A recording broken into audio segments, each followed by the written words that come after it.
સમગ્ર ગુજરાતમાં સ્થાનિક સ્વરાજની ચૂંટણીઓની પ્રક્રિયા શરૂ થઈ ચૂકી છે। ઉમેદવારી ફોર્મ ભરવાની આખરી તારીખ 11મી પૂર્ણ થઈ, ચકાસણી પણ થઈ ગઈ ને આવતીકાલે ફોર્મ પાછા ખેંચવાનો છેલ્લો દિવસ છે। 26મી એપ્રિલના રોજ મતદાન થવાનું છે, પણ ઉમેદવારી ફોર્મ ભરવાની શરૂઆતના પહેલા જ દિવસથી ચૂંટણી પંચના જે નીચેના ચૂંટણી અધિકારીઓ છે એની સાથે જોડાયેલું જે પ્રશાસન છે એની કામગીરી પણ ક્યાંક ને ક્યાંક શંકાના દાયરામાં રહી છે। સાથે સાથે ખાસ કરીને પોલીસ તંત્ર કે જેની જવાબદારી આ ગુજરાતના નાગરિકોની સુરક્ષાની છે, લો એન્ડ ઓર્ડર જાળવણીની એની જવાબદારી છે, પણ એ પોલીસ વિભાગના અધિકારીઓ, એના કર્મચારીઓ જાણે ભારતીય જનતા પાર્ટીના કાર્યકરો હોય, એજન્ટો હોય એવા કેટલાક અધિકારીઓ અને કર્મચારીઓ વર્તી રહ્યા છે। પહેલા જ દિવસથી અલગ અલગ વિસ્તારોમાં MIM હોય કે બીજા અપક્ષ ઉમેદવારો ઊભા રાખવા માટે એના પેપર્સ તૈયાર કરવાથી લઈ અને એ માટે ધાક ધમકી આપવા માટે બુટલેગરોને સાથે રાખીને પ્રયત્નો થયા। કોંગ્રેસ પક્ષના ઉમેદવારોએ જ્યારે નોમિનેશન કરવાની શરૂઆત કરી ત્યારે કોઈ પણ રીતે એને ડરાવી દબાવીને ફોર્મ ના ભરે એના માટેના પૂરા પ્રયત્નો થયા।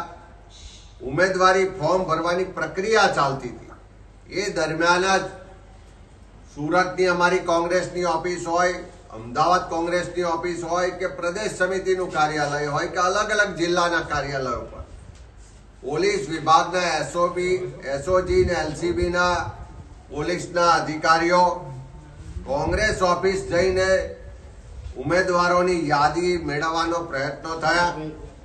કેટલીક જગ્યાએથી યાદી મેળવી અને એ ઉમેદવારોને ડરાવવા ધમકાવવાના પણ પ્રયત્નો થયા।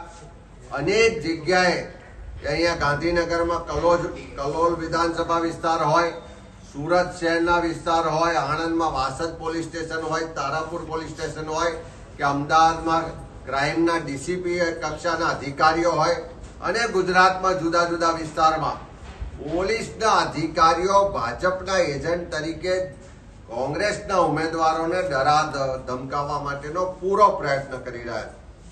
આજની જ વાત કરીએ તો તારાપુર ખાતે કોંગ્રેસના ઉમેદવાર, મહિલા ઉમેદવાર છે, એના પતિને ઘેરથી પકડી જવામાં આવે છે અને એને ધમકાવવામાં આવે છે કે તમારી પત્નીનું ફોર્મ પાછું ખેંચાયેલું નહીં તો તમને પૂરી દઈશું।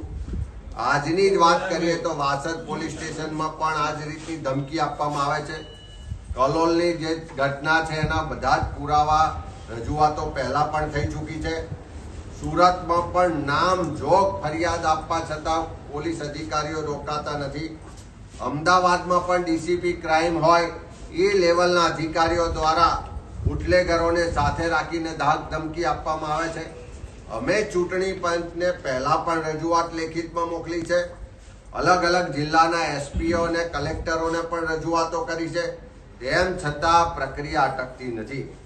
આજે ચૂંટણી પંચને પણ કીધું છે અને તમારા માધ્યમથી ગુજરાતની સરકાર અને ગુજરાતના જે અધિકારીઓ છે, જે પોલીસ વિભાગના અધિકારીઓ અને સરકારના અધિકારીઓ છે અને સાથે એમના ભાજપના મળતિયા, બિલ્ડરો, બુટલેગરો બધાને જ કહેવા માંગીએ છીએ કે આ લોકશાહીનું પર્વ છે, ફ્રી એન્ડ ફેર ઇલેક્શન થાય એ થવા દો।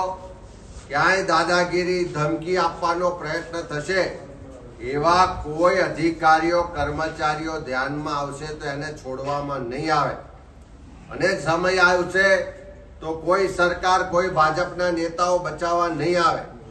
ચૂંટણી પંચ પાસે પણ માગણી કરી છે કે અમે નામજોગ ફરિયાદો આપી છે, પોલીસ સ્ટેશન કે ચોક્કસ અધિકારીઓના નામ પણ આપ્યા છે, એમની સામે કાર્યવાહી કરવામાં આવે એવી માગણી પણ કરી છે। અને આવતીકાલે જ્યારે ફોર્મ પાછો ખેંચવાનો છેલ્લો દિવસ છે ત્યારે અનેક જગ્યાએ આવા લોકો ડરાવી ધમકાવી રહ્યા છે, ત્યારે એમને પ્રોટેક્શન આપવા માટેની પણ રજૂઆત કરી છે। ત્યારે ફરી માગણી કરીએ છીએ કે આવા જે પણ પોલીસના અધિકારીઓ ધાક ધમકી આપી રહ્યા છે, ડરાવવા ધમકાવવાનો પ્રયત્ન કરી રહ્યા છે અને ભાજપનો હાથો બનીને ફોર્મ પાછા ખેંચાવવાનો પ્રયત્ન કરી રહ્યા છે, એની સામે કડક કાર્યવાહી કરવામાં આવે અને એવા લોકો સામે આવનારા દિવસોમાં જરૂર પડશે તો નામજોગ કાર્યવાહી કરવાની પણ ફરજ પડશે।